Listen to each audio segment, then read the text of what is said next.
everyone, I'm Dilusha Gamage. Welcome to Beyond Insights. Tea is not just a drink in Sri Lanka. It's part of our history, our heritage, our culture, and our day-to-day life. And this industry has carried the story of our nation for generations. Today, as the tea industry is facing new challenges and opportunities, we are joined with a leader who's shaping the future of a tea company in Sri Lanka, one of the most respected in the plantation industry. And please welcome the Chief Executive Officer of Hatton Plantations PLC, Mr. Menaka Athukorala. Menaka, welcome to Beyond Insights. Thank you. Good morning. Menaka, can you walk us through your career towards your role as the CEO of Hatton Plantations PLC? How has been your career so far? Yes, I started way back in 1992. I left school in 1990. I studied at Nalanda College, Colombo.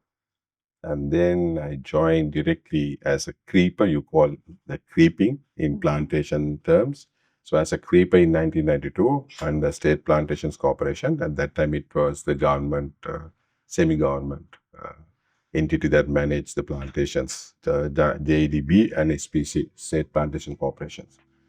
That's a creeper, and then I was appointed in 1993 January. At that time, it was privatized as a junior assistant superintendent under Macwoods of Agalawatha Plantations. So started my career there, and then later became a superintendent under Pusala Plantations in 2002, and then became as a deputy general manager and then group general manager of Lalans Plantations. And then I took a break, and then I was a CEO of a different industry though. Okay. And then again came back to Pusala Plantations with my current chairman. He was also a shareholder, the major shareholder of Pusala Plantations. Yeah, and then straight away took over as an MDCO again a different entity, industry, but within Pusala we had the hydropower company, Lotus Hydropower PLC. So I became executive director and CEO there. And then we wanted to go on our own 100% controlling stake we wanted to have in a plantation company. So there we got in 2019 to Hatton Plantations with the same board. So from there, yeah, I've been the MD CEO and from day one. Yes. Right. And you have been in the tea industry like most of your career, starting from 1992. So has it been something that you always wanted to do as a child when you were small, or how you got? No, I was brought up in a plantation background. I see. But I never wanted to become a planter. I had a dream of becoming either an executive in Colombo or to become a pilot officer in Sri Lankan Air Force. That was my dream job. But anyway, things happened in such a way so that today I have ended up in a plantation company and related companies as a CEO, yes. Wonderful. And Hatton Plantation has grown significantly after the demerger from Whatever Plantation. That was somewhere in 2017. And how do you see this transformation? And it has been a wonderful journey thereafter. Yes, I was privileged, I think, to be appointed. I mean, just after 2 years they did the demerger, and where we came and took over the company, controlling stake. And actually, what happened, I think they laid the foundation, the former company or whatever the plantations, to manage it in a more productive manner. With low country and up country, they significantly having two different crops and significant profits. If you see with oil palm and rubber, and then on tea on up country estates. So I think with that move, with what they had the idea, I think I took over the baton, and then I converted the plantation into a better, with the resources and the human resource especially, and the potential that was there. I think I just worked around those normal plantation basic theories to convert into a significantly improved plantation company. Okay. And Hatton plantation, as you said, is a multi-crop operation. So, can you give us a little bit of information on that? What are the crops and how But significant the contribution? we actually have mainly it's tea. It's about 66% tea, and about 14% timber, and about 2%, close to about 1.4% of coffee. Actually, after we took over, we wanted to diversify from the tea, taking into account of the profitability per hectare. If you see land area, so looking at some of the tea areas, which have been very old tea areas, so we had to diversify into other crops for you to get a better, profitability, better income, and then also to make use of the land. The land area should be used more effectively, efficiently. So that's why we're looking at diversifying into other crops. So mainly it's a coffee, and which has a very high demand in today's world. In today's context, coffee is the key factor been talking around, talk of the town. So I think we took the correct move to diversify at the correct time. Do you have any plans on enhancing that? Yes, we are going. Our plans are like something like we will go up to about 500 hectares in coffee. In coffee. Wonderful. At the moment, At the moment, we have planted 150 hectares already. And within the plantation industry, like usually, traditionally, this is a labor-driven industry. Even earlier, you said the human resources is a key factor, and but now there are technological involvements as well. So, what are the new technologies that you are using, and how that Hatton plantation started to begin, like integrating technology into the plantation? So, yeah, I mean, last 4 years, we have been managing it for 7 years now. Last 4 years, we got into uh, get to implement new technology, and then how to move forward with old, I would say, the traditional mentality of workforce to put into with technology, including the staff, was a bit of a tough task, but definitely we have achieved it, and we will look forward as well to improve on the technology, how to make use of with the existing workforce, how to improve your productivity. So definitely the workforce is like low, or we are short of workers. That's the industry norm today. We are short. But having said that, you cannot just keep quiet. You got to come up with, so that's why the technology has come in. So we have made life easier for workers to staff by digitalizing from the weighing point to the normal, you call the sundry work in plantation norms. Like basically the entire agriculture uh, practices is all digitalized now. Way of monitoring and then measuring the productivity, etc. And then comes machine plucking, and then we have called the shear plucking, and then automated factories. So all this is being implemented at the time of having this chat with you. So this is not something that we are planning; it's already implemented. So we are looking at other aspects as well, like we have started. This is something new to the industry, but we have started not in Sri Lanka, but in India. We're doing some trials to see whether we could come up with a robot who can pluck in the night. Okay. So the workers will do their normal job, so they will not lose their job. They will do their normal daytime because we are short. So we have calculated what's exactly the quantity that a robot should harvest and the worker should harvest. So for that we are planning. I don't know how, because with the terrain we are finding it difficult, but we should come out. So that's still in the research. Yes, so we are the research stage. Okay, and now, however, the sector is still a major part of Sri Lanka's economy, plantations, tea industry, and also it has employed over 500,000 of people. Correct. And so, in your view, What is the biggest risk that you see now? You said the labor that you're short. Going forward, do you see a major risk in the labor, finding labor for the plantation sector?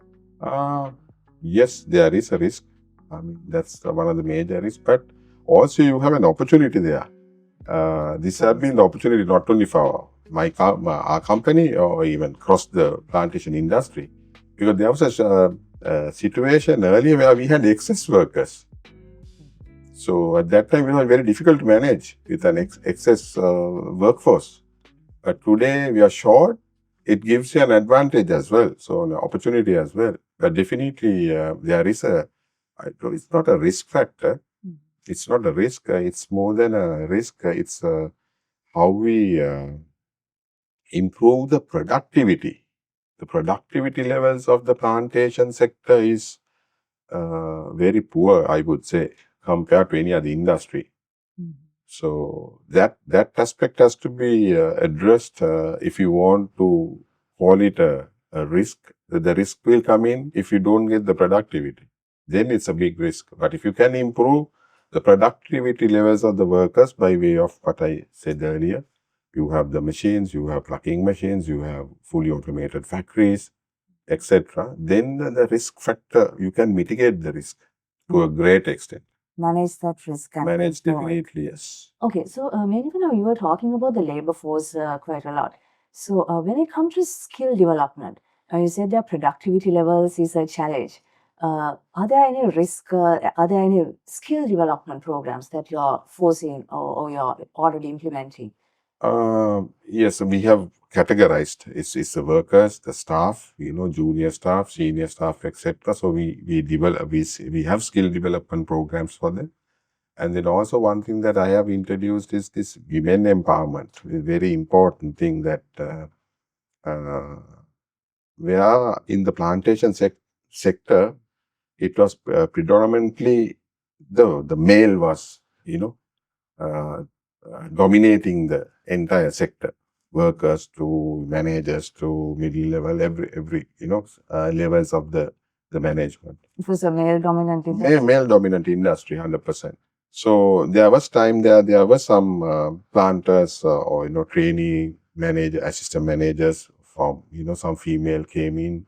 Still, I don't think it was a success. But I introduced the middle level or the staff category from the workers' children itself to come in and then take positions as staff. It's all young girls, educated, they have the knowledge. So as a result, you automatically, when you train them, you develop their skill, they develop the worker skill on one side.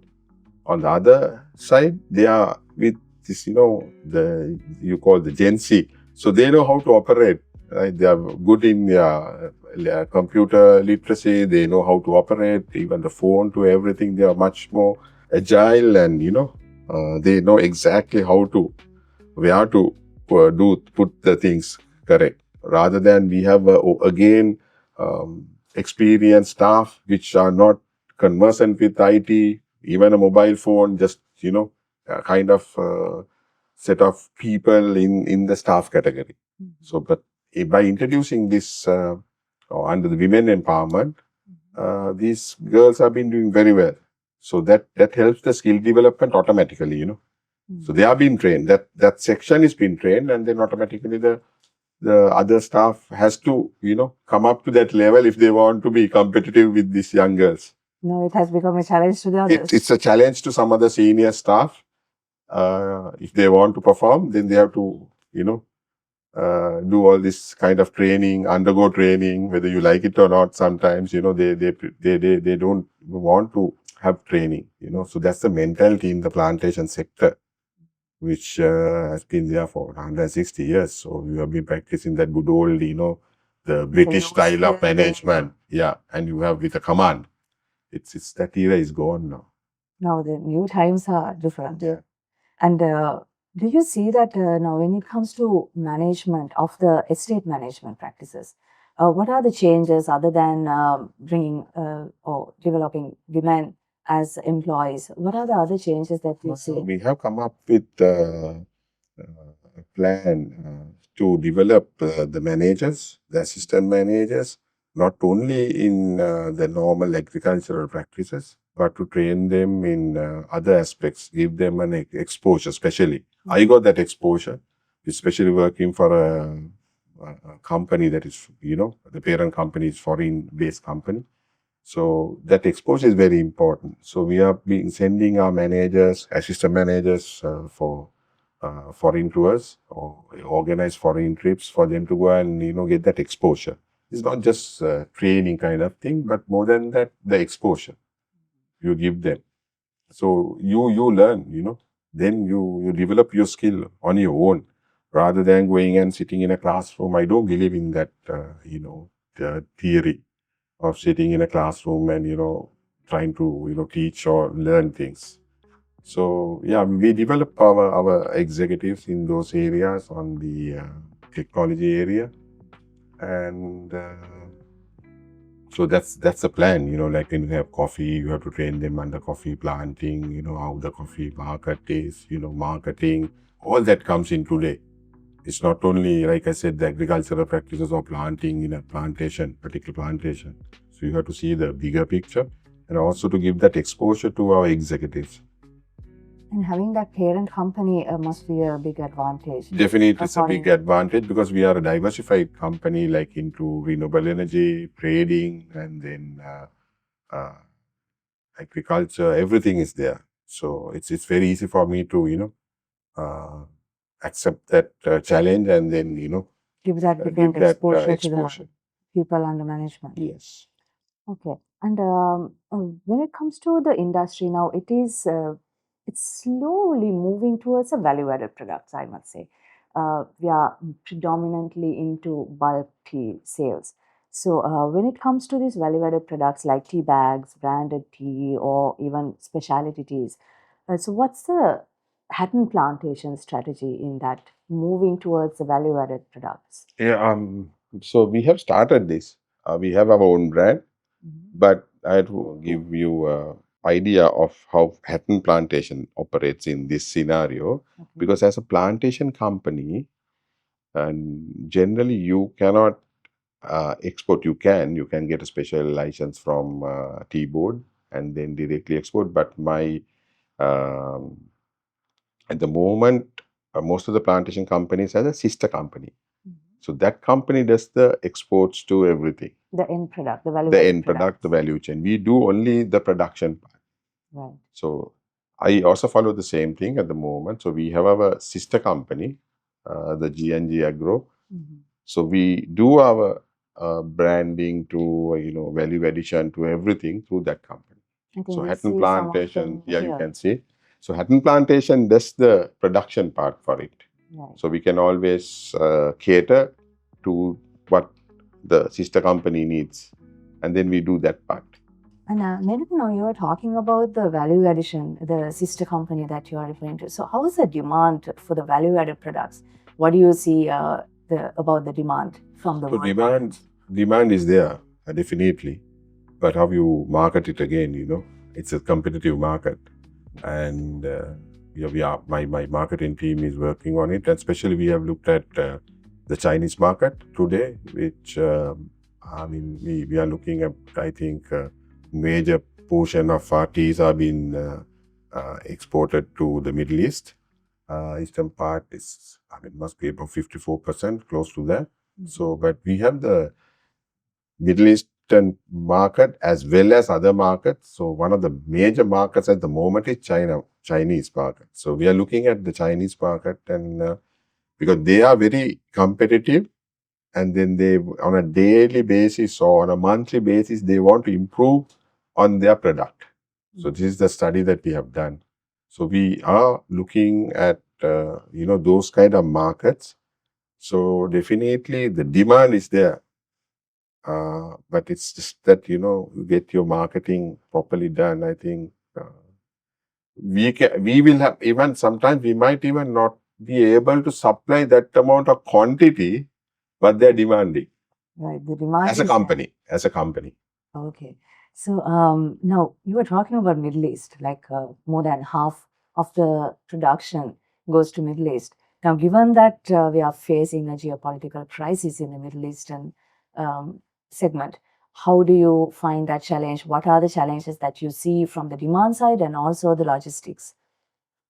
Logistics and the demand will remain same, right? Even with the current situation, the geopolitical situation in the world, and especially in the Middle East, still the teas are being shipped. Okay. So you don't really see a major disruption to the No, I mean, demand. there will be disruptions, but it will be temporary. You got to Some study delays. some delays. So these have been there. I mean, we are talking about 160 years, and with if you see after the privatization in 1997, 1992, but proper privatization came into 1997, 98. From that day onwards, these problems have been there for plantation companies, for export companies, but we always sail through because the demand is still there for Ceylon tea. There are countries that, like Rwanda, Kenya, everybody manufactures tea. But it's that significance is the Ceylon tea. It's the soil, it's the climate, the change of climate, all that matters when it comes to quality. The Sri Lanka quality still remains.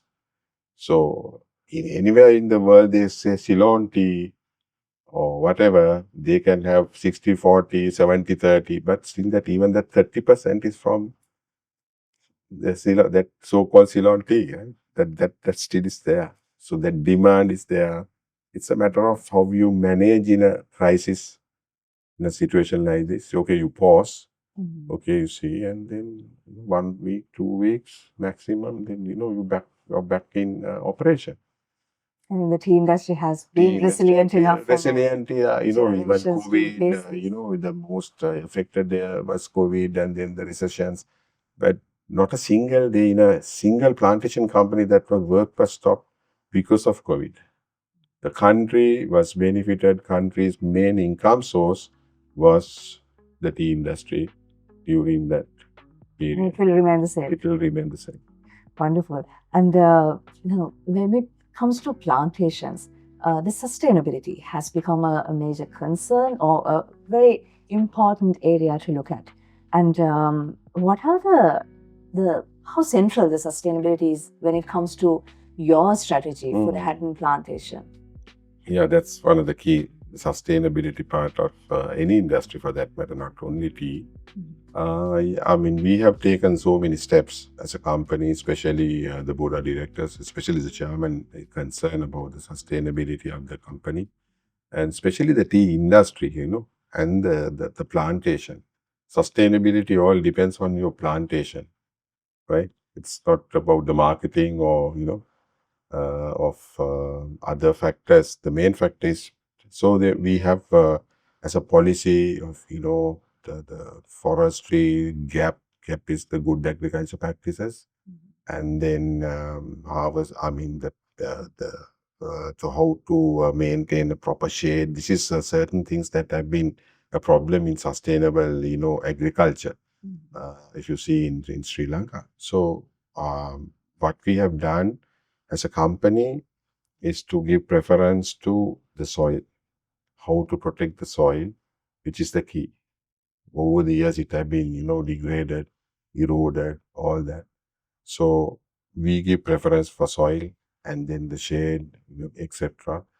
to rainwater harvesting, to draining, there are so many agricultural practices that you undertake. All that, when you do it in a longer term, so it sustains your soil, it sustains your the plantations. So that will help to sustain the crop.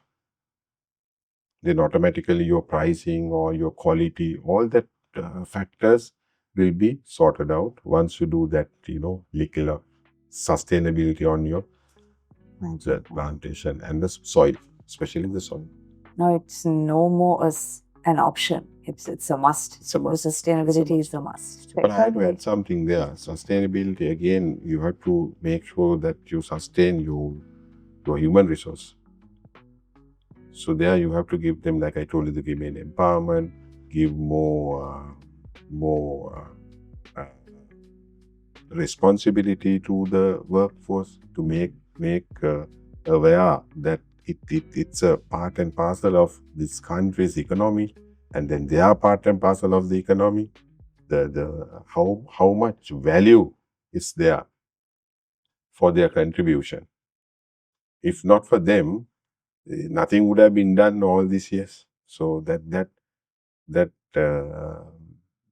you have to give them the due respect, the dignity, What they deserve. what they deserve to sustain this industry. Okay. And Menaka, now, if I may ask, what are the major risks that you see in the industry, and how are you going to mitigate them? Like you were talking about the plantations are aging. So, what are the risks that you see? So that's one of the major risks is the aging plantations, because I cannot comment across the board of other plantation companies and the numbers. But if you see from the T-board, you will see the aging the plantations. So the problem is of replanting, not replanting. So then not replanting might be the cost. How are you going to manage the cost? How are you financing that? How are you going to finance, and more whether you're going to recover your return on investment is a question. So that is one of the major risks we are facing. Unless you do replanting, you're not going to sustain. You're not going to have all this, income.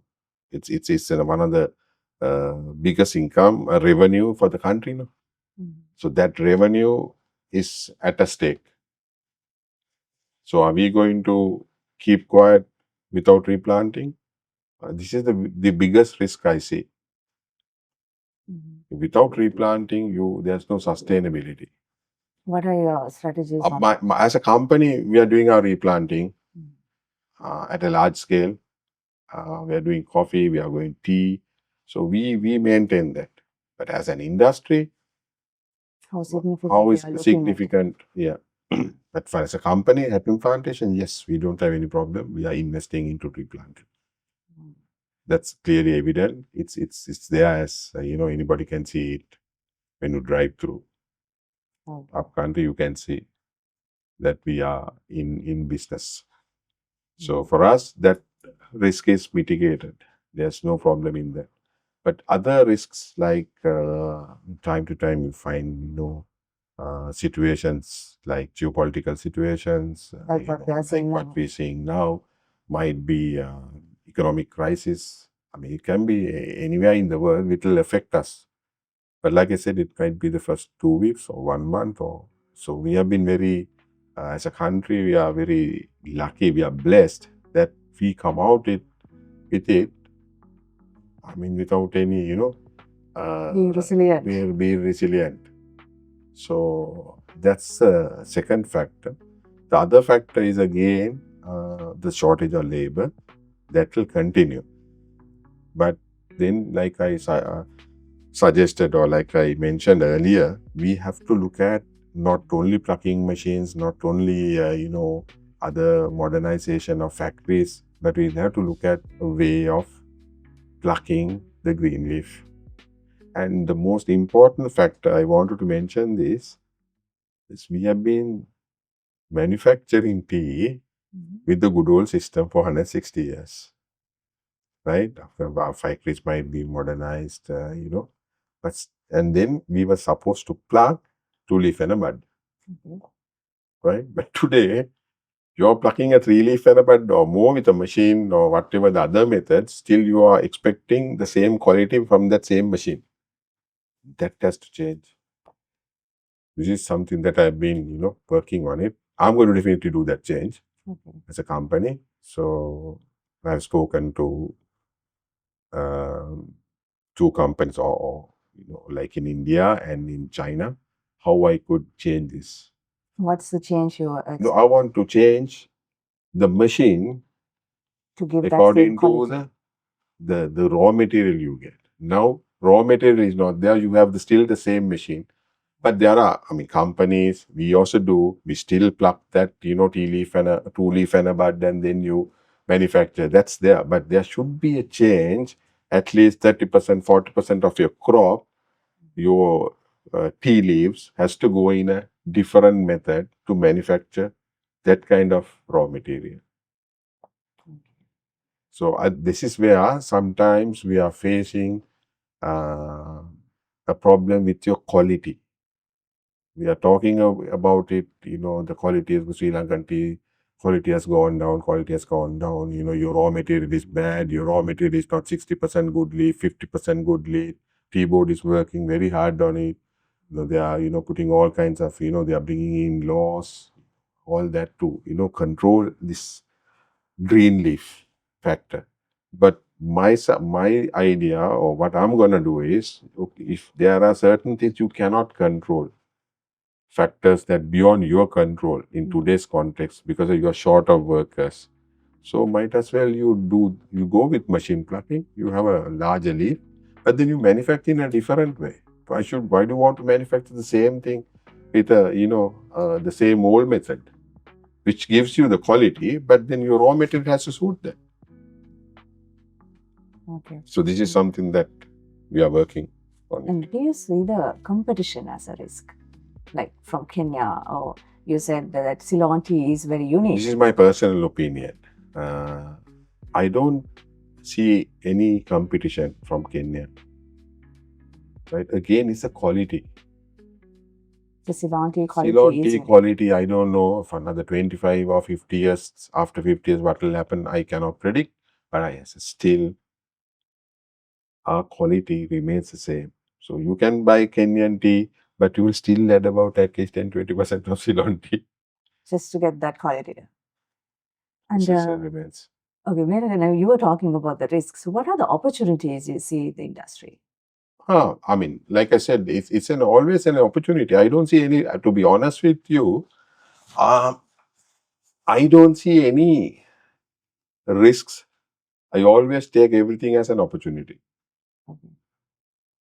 Right? I'm a person, and especially my chairman and other board members, or my parent company board members, we never say there's a problem. You have to foresee the problem and address it. And make it as opportunity. And make it as an opportunity. Wonderful. And if I may ask you, last but not least, what is your vision for Hatton Plantations PLC? Yeah, I mean, my vision for the company is to have a sustainable, a more modernized or high-tech company, but of course with more diversifications into the company. And I need to develop Hatton Plantation into different verticals as well. It's not only tea or not only coffee, right? We can focus, and our main focus is also there to go into different verticals as well. So because different crops or different crops, as well as, now say we have sister company again on a hydro company. Likewise, you can have in the plantations, you can have a leisure sector. It's not one or two bungalows or that kind of a thing. I'm talking about a large scale leisure kind of thing. Well, like we'll say a hotel complex, or a ship. You get all this new stuff in the world, right? Which blends with the plantation. Which blends with the plantations. And then there are other verticals like coffee production to roasting to, and then you have your own coffee experience, like the tea experience. You can come out with so many things. So the focus is, as of the future for Hatton Plantation, is to develop other verticals, diversify crops, definitely, and maintain the main crop of tea with replanting and all to sustain the tea industry. We help the tea industry as a whole, how much we can contribute as Hatton Plantation for that, the quantum of production in Sri Lanka. That's a great vision Yeah. to have. And Menaka, we wish you all the very best with your future endeavors towards the Hatton Plantation. And also, we believe that leaders like you will be able to sustain the importance or the legacy of Ceylon tea for generations to come. Thank you. Thank you very much for Thank joining you, with us. Dilusha. Thank you. Thank you for watching Ambient Insights, and we will be back soon with another exciting episode.